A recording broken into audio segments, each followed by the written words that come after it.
जय मसीह के मेरे प्रियो। लोग व्यभिचार क्यों करते हैं? ये एक बहुत बड़ा सवाल है और आज हम इसी सवाल के संदर्भ में आज हम बात करने जा रहे हैं मेरे प्रियो। इसलिए वीडियो को पूरा अंत तक जरूर देखिएगा, आप बहुत सारी चीजों को समझ लोग व्यभिचार क्यों करते हैं? मेरे प्रियो, एक भाई ने अपने भाई के विषय में जो बहुत परेशान था और बहुत तनाव में था, अपनी समस्या के बारे में कहा कि मेरा भाई बहुत परेशान और तनाव में है क्योंकि उसकी पत्नी व्यभिचार करती है। कितना बड़ा समस्या है ना? क्या महिलाएं उन्हीं कारणों से व्यभिचार करती है जिन कारणों से पुरुष व्यभिचार करते हैं? क्या महिलाओं के पास उनके निजी कारण है? भाई ने कहा, मैं और मेरी पत्नी व्यभिचार से कैसे बचे।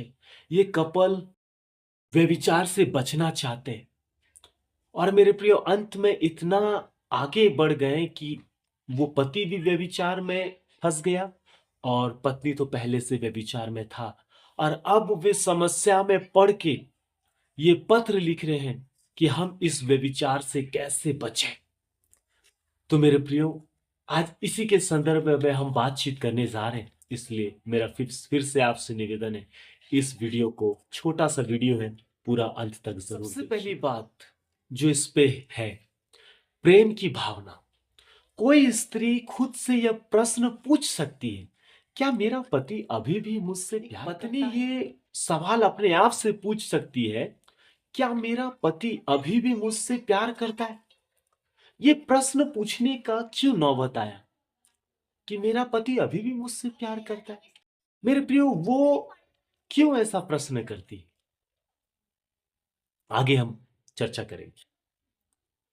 पत्नी कहती है, मेरे साथ पहले वो समय बिताता था और मेरे साथ बात करने का आनंद उठाता था। पहले उस समय मुझे कितना अद्भुत भावना का एहसास होता था। मेरी इच्छा है कि अभी भी मुझे इस भावना का एहसास हो। पत्नी अपने पुराने दिनों को याद करता है कि पहले वो कितना मुझसे बात करता था, कितना हम एक दूसरे के साथ हम बात करते थे, एक दूसरे के साथ हम अपने विषयों को शेयर करते थे, एक दूसरे के साथ बात करके आनंद उठाया करते थे। और वो चाहती है कि मुझे अभी भी उस अद्भुत भावना का एहसास करना है जो संभवतः वो एहसास नहीं कर पा रही है। ये एक प्रेम की भावना एक स्त्री के अंदर में इस प्रकार से उत्पन्न होती है। पहले उस समय मुझे कितनी अद्भुत भावना का एहसास होता था, पत्नी ये मन में सोच रही है, अपने आप से पूछ रही है। मेरी इच्छा है कि अभी भी मुझे इस भावना का एहसास हो। और पत्नी के अंदर में ये इच्छा, बहुत अच्छा इच्छा है कि अभी भी वो उसी इच्छा का एहसास करना चाहता है कि उसी प्रेम, उसी उसी मधुरता का वो एहसास करना चाहती है। इसके बाद गैर पड़ोसी पुरुष उससे बात करना शुरू करता है। अचानक उसे फिर उसी अद्भुत भावना का एहसास होता है। यह अद्भुत भावना कि कोई व्यक्ति मुझसे प्यार करता है। इसके अलावा वह उस व्यक्ति के साथ सेक्स करने की परीक्षा में पड़ जाती है जो उसे वह अनोखा भावना प्रदान कर रहा है। वो किसी दूसरे पुरुष के साथ क्यों सेक्स करने की परीक्षा में पड़ जाती है? क्योंकि उसको वही अद्भुत भावना जिसको बोलते हैं ना, फीलिंग्स, उसका उत्पन्न हो रहा है और उसको लग रहा है कि ये मुझसे प्यार करता है और वो उसके तरफ आकर्षित हो चलती है, उसकी ओर वो बढ़ते जाती है। मेरे प्रिय, व्यभिचार से बचने के लिए एक पति पत्नी क्या कर सकते हैं? नंबर वन, पति अपनी पत्नी से प्रेम करे या प्रेम करो, केवल यौन क्रिया के माध्यम से ही उसे प्रेम ना करें। कई बार पति ये सोचता है कि सिर्फ यौन क्रिया के माध्यम से ही मैं प्रेम कर रहा हूं। मेरे प्रियो, केवल यौन क्रिया प्रेम नहीं है, उसके अलावा भी बहुत कुछ है। यौन क्रिया तो वो अंत की बात आती है जहां पे हम एक तन होते हैं, जहां पे दो शरीर एक शरीर होता है। परंतु ये दो शरीर एक शरीर होने से पहले बहुत सारी प्रेम की भावना, प्रेम की बातें वो तो पहले होती है ना। तो वो चीज बहुत इंपॉर्टेंट है। हम बात करेंगे इन सारी चीजों के विषय, बल्कि विशेष तौर पर दयापूर्ण नम्र गतिविधियों और एक दूसरे से बात करने के माध्यम से उसे प्रेम करें। कि पति पत्नी दिन भर में एक दूसरे के साथ नम्रता का व्यवहार करें, दयापूर्ण व्यवहार करें और एक दूसरे से बात करने का के माध्यम से प्रेम करें। अगर वह यह महसूस करती है कि आप उसे सचमुच प्रेम करते हैं, तो वह किसी दूसरे पुरुष से प्रेम करने के लिए भूखी नहीं होगी। अगर दोनों पति पत्नी ये महसूस करते हैं, यदि दोनों पति पत्नी यह महसूस करते हैं कि हम एक दूसरे से प्यार करते हैं, पति उसे सचमुच प्रेम करता है, पत्नी सचमुच उसे प्रेम करता है, तो ना पति किसी दूसरे औरत की ओर, ना पत्नी किसी दूसरे पुरुष की ओर जाएगी। प्रेम पाने के लिए भूखा नहीं होगी, क्योंकि उसका जो तृप्ति है उसके घर में ही पति और पत्नी के माध्यम से उनका तृप्ति हो रहा है। ये बहुत मुख्य बात है मेरे प्रियो। नया सेक्स, नए लोगों के साथ सेक्स करना, जहां अनेक महिला प्रेम की एक नई भावना की परीक्षा में पड़ती है। अनेक महिला मेरे प्रियो नए प्रेम की भावना में और उसकी परीक्षा में पड़ जाते हैं, और अनेक पुरुष नए सेक्स के द्वारा परीक्षा में पड़ते हैं। प्राय पुरुष लोग यह सोचते हैं, क्या किसी दूसरे नए व्यक्ति के साथ सेक्स करना एक मजेदार बात नहीं होगी? क्या मसीही पुरुष उस परीक्षा को महसूस करते हैं? हाँ, वे उस परीक्षा में पढ़ते हैं और महसूस करते हैं, और परमेश्वर उन्हें इसका इनकार करने अर्थात उसके लिए नहीं कहने की आज्ञा देता है। व्यभिचार से बचना, पत्नी अपने विवाह में सेक्स को उत्तेजक बनाने का प्रयास करे, उसे आधे मन से या अनमने ढंग से किया जाने वाला कार्य ना समझें, उसे इतना उत्तेजना से पूर्ण रखें कि आपका पति नए सेक्स की तलाश करने की परीक्षा में प्रबल तौर पर नहीं पड़ेगा। जब उसके शारीरिक तृप्ति उसके घर पे ही होगी, जब उस प्रेम की भरपूरी उसके घर पे ही होगी, वो जो दयापूर्ण व्यवहार, नम्रता का व्यवहार, परस्पर एक दूसरे को समझना, मेरे प्रियो किसी भी रिश्ते को निभाने के लिए किसी ने कहा है दो खूबसूरत लोग चाहिए, एक जो उसे समझ सके और दूसरा उस पर भरोसा कर सके। मेरे प्रियो, पति को अपने पत्नी को समझना है और पत्नी को अपने पति को समझना है, और एक दूसरे का विश्वास मजबूत होना है। तब उनके जीवन में प्रेम की जो कथा है ना, बहुत खूबसूरत होगी। ऐसा पुरुष जिसके घर में मर्सिडीज है, उसके लिए एक साइकिल की चोरी करने की परीक्षा में पड़ने के बहुत कम अवसर होंगे। ये कितनी बड़ी बात है ना। मेरे घर पे ही इतने मुझे आलीशान और काफी भव्य मेरे पास एक मर्सिडीज है, और मैं क्यों किसी साइकिल खटारा साइकिल की चोरी में घर से निकल पड़ूं? ये तो कितना हाँ, मतलब हंसने वाली बात है ना। कोई अपने मर्सिडीज को छोड़ के जाएगा? तो मेरे प्रियो, आपके घर में जो आपका पति है, आपकी पत्नी है, वो आपका मर्सिडीज है, लग्जरी है वो आपका। उससे अच्छा बाहर आपको कुछ नहीं दिखेगा या मिलेगा। जो दिखता है वो आंखों का चकाचौंध है, वो सब भाप के समान है, वो झूठा है। मेरे प्रियो, आगे बढ़ेंगे। सराहना, एक दूसरे का प्रशंसा करना। कोई विवाहित व्यक्ति चाहे पुरुष हो या महिला हो, के लिए यह संभावना रहती है कि जब वह किसी ऐसे व्यक्ति से मिलता है जो मेरी बातें सुनकर खुश होता है, होती है, और मेरे सोचने के ढंग को पसंद करती है, जो कहता है तुम सुंदर हो और होशियार हो, तब वह परीक्षा में पड़ जाए। हम सबको उस तरह की सराहना की ज़रूरत होती है। वास्तव में ऐसे व्यक्ति के लिए सराहना की आवश्यकता उसकी सेक्स की ज़रूरत की अपेक्षा अधिक प्रबल हो सकती है। मेरे प्रिय, सराहना करना कई बार, एक दूसरे का सराहना करना, ये कई बार सेक्स के पाप में पड़ने का एक जाल माना जाता है।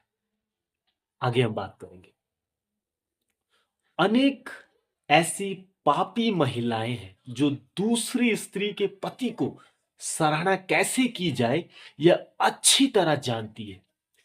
उसके लिए, उसके अलावा ऐसे पापी पुरुष हैं जो अपनी पत्नी के लिए जीरो सराहना, शून्य सराहना प्रदर्शित करते हैं, परंतु दूसरी महिलाओं से बड़ी मधुरता के साथ बातें करते हैं, उनके साथ सेक्स करने की आशा से उनसे बात करते हैं। मेरे प्रियो, व्यभिचार से बचना। अपने पति या अपनी पत्नी के लिए सराहना प्रदर्शित करें। सराहना प्रदर्शित करना आसान नहीं है। हम सब सराहना प्राप्त करना चाहते हैं, परंतु हम सराहना देना नहीं चाहते। क्यों? क्योंकि हम मनुष्य स्वाभाविक रूप से स्वार्थी होते हैं। आज हम इसका निर्णय करें। मैं अपनी स्वार्थी इच्छा या अपने स्वार्थी स्वभाव की आज्ञा मानने की वजह परमेश्वर की मदद से अपने जीवन साथी के प्रति सराहना या प्रशंसा प्रदर्शित करूंगा या करूंगी। आप देखिए, जब आप इस प्रकार का अपने जीवन साथी के प्रति सराहना प्रदर्शित करते हैं, तुम बहुत अच्छी हो, तुम बहुत अच्छी दिखती हो, तुम अच्छा बात करती हो, तुम बहुत अनोखा हो मेरे लिए, तब मेरे प्रियो देखिएगा, आप दोनों का संबंध, आप दोनों का मधुरता, मित्रता ना सिर्फ बिस्तर पे होगा, परंतु जीवन में भी हर एक एक्टिविटी में होगा। मेरे प्रियो, बहुत खूबसूरत होगा आपके जीवन। मेरे प्रियो, मैं सच कह रहा हूं। आगे देखेंगे क्यों। क्योंकि मैं भी विवाहित पुरुष हूं और मेरा भी एक पत्नी है और मेरी भी एक बेटी है, 4.5 साल की। और ईश्वर की दया से हमारा प्रेमपूर्ण व्यवहार संबंध बहुत अच्छा है। ईश्वर की दया से हमारे बीच में भी कभी कभी मनमुटाव होती है।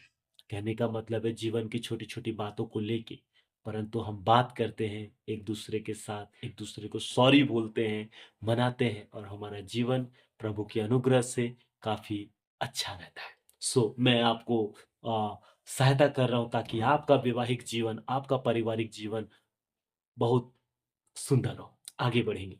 तो मेरे प्रिय, अपने जीवन साथी का सराहना करें। कुछ लोग टीवी और वीडियो देखते हैं, तब वह यह सोचना शुरू करते हैं कि व्यभिचार जीने का आधुनिक ढंग है। मैं अपने पति, अपनी पत्नी के साथ सेक्स करने के लिए पुराने फैशन को अपनाता अपनाती हूं। शायद ऐसा करना मजेदार होगा। इससे बचें। व्यभिचार जीने का आधुनिक ढंग है आज जो संसार हमें ये सिखा रहा है, परंतु ये झूठ है। व्यभिचार जीने का आधुनिक ढंग नहीं है। ये अपने जीवन साथी के प्रति विश्वासघात है। मेरे प्रियो, किसी ने कहा है कि किसी भी रिश्ते को निभाने के लिए दो खूबसूरत लोग चाहिए, एक जो उसे समझ सके और दूसरा उस पर भरोसा कर सके। मेरे प्रियो, आपको अपनी पत्नी को समझना होगा, पत्नी को अपने पति को समझना होगा, और पति पत्नी के प्रति दोनों का विश्वास मजबूत होना होगा। तब जाके मेरे प्रियो, पारिवारिक जीवन की मधुरता बहुत गुलाब के फूल के जैसा, इत्र के सुगंध के जैसा खुशबूदार होगा। तो मेरे प्रियो, हमें टीवी देख के या अश्लील वीडियो देख के अपने पति पत्नी के साथ सेक्स करने की आवश्यकता नहीं है। व्यभिचार से बचें। चाहे दूसरे लोग कुछ भी करें, परमेश्वर की आज्ञा मानने का निर्णय लें, क्योंकि आप मसीही हैं। टीवी देखने में कम समय गुजारें, अपना बाइबल पढ़ने का समय बढ़ाएं, परमेश्वर की सेवा करने में अधिक समय गुजारें। टीवी में जब भी व्यभिचार दिखाता है तब टीवी को बंद कर दें और पति पत्नी आपस के प्रेम में लिप्त रहें। यौन संबंधी अनैतिकता से दूर रहे मेरे प्रियो। इस पाप के अलावा दूसरा कोई पाप शरीर को प्रभावित नहीं करता है प्रियो। जब आप यौनाचार के माध्यम से पाप करते हैं तब वह आपके शरीर के विरुद्ध एक पाप होता है। क्या आप यह नहीं जानते हैं कि आपका शरीर पवित्र आत्मा का मंदिर है जो आपके अंदर रहता है? आपका शरीर आपका नहीं है, वह परमेश्वर का है, अर्थात वह परमेश्वर का संपत्ति है, परमेश्वर का मंदिर है। प्रभु ने उसे दाम देकर खरीदा है। इसलिए अपने शरीर के माध्यम से परमेश्वर की महिमा करें। आपके सामने या आप पर जो परीक्षा आती है सेक्स के संदर्भ में, वह उन परीक्षाओं से बड़ी नहीं है जो दूसरे लोगों पर आती है। परमेश्वर परीक्षा का सामना करने की आपकी शक्ति से बाहर आप पर परीक्षा आने की अनुमति नहीं देगा। जितनी बार आप पर परीक्षा आती है उतनी बार वह आपके बाहर निकलने का मार्ग प्रदर्शित करेगा, अर्थात परमेश्वर। ये पहला कुरंथ 6 अध्याय 18 से 20, पहला कुरंथ 10 का 13। मेरे प्रिय यूसुफ को याद करें। यूसुफ को ऑफर मिलता था एवरीडे एक रानी के द्वारा कि मेरे साथ सो, सेक्स कर, व्यभिचार कर, घर पे कोई नहीं है, परंतु उसने उस ऑफर को ठुकराया। क्यों? क्योंकि वो जानता है कि मेरा परमेश्वर मुझे देख रहा है। मेरे प्रियो, भले लोग आपको ना देखे, भले पति को पत्नी ना देखे और पत्नी को पति ना देखे, परंतु परमेश्वर देख रहा है क्योंकि आप एक मसीही हैं। इसलिए मेरे प्रियो, परमेश्वर को अपने सम्मुख जान के हमारा जीवन को व्यतीत करना है। परमेश्वर देख रहा है। उस दिन यूसुफ व्यभिचार से भागा। जब भी व्यभिचार का प्रलोभन आपके सामने आए तो वहां से भाग जाइए, वहां से दूर हटिए।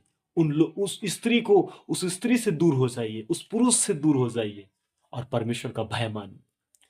आने वाले दिनों में मैं इन संबंध में और भी बात करूंगा। मैं आशा करता हूं इस वीडियो से आपको बहुत कुछ सीखने को मिला होगा, बहुत लाभ हुआ होगा। अगर लाभ आया है, हुआ है, तो चैनल को जरूर सब्सक्राइब कीजिएगा, शेयर कीजिएगा जिसे जरूरत है इस वीडियो का।